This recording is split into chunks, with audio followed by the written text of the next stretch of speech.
ఇది చేస్తామని చెప్పి ఇది గవర్నమెంట్ పరం అయిపోయింది. ఆ యాజమాన్యం అంతా లెటర్ రాసిచ్చేసారు వాళ్ళకి.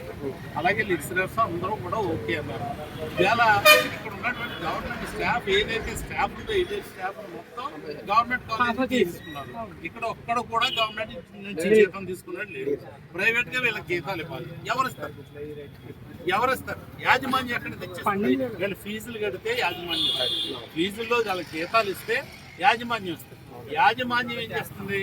యాజమాన్యం ఎటు కాకుండా అటు ఇటు కాకుండా మధ్యలో పెట్టి నాటున్నారు.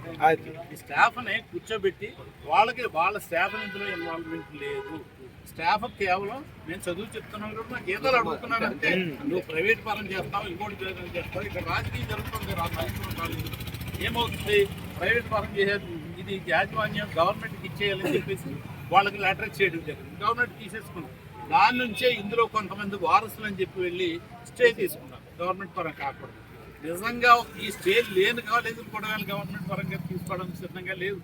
ఎందుకంటే ఆ గవర్నమెంట్ ఆవేశపూర్వకంగా తీసుకుంది. ఈ గవర్నమెంట్ దాన్ని ఒప్పుకోవట్లేదు. పిల్లలు ఏమైపోతారు?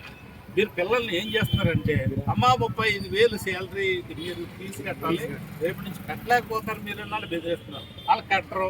మీరు 20,000కి 15,000కి చదివించండి. వాళ్ళకి ఏం కావాలి? చదువు కావాలి. 15,000కే చదివించండి, చేయించండి. గవర్నమెంట్ రూపాయి ఇవ్వదు. శాలరీస్ ఇవ్వాలంటే వీళ్ళకి కావాల్సింది ఆ ఫీజు తక్కువ ఎక్కువ కాదు, ముందు చదువు వాళ్ళ భవిష్యత్తు పాడైపోతుంది. ఒకసారి అలా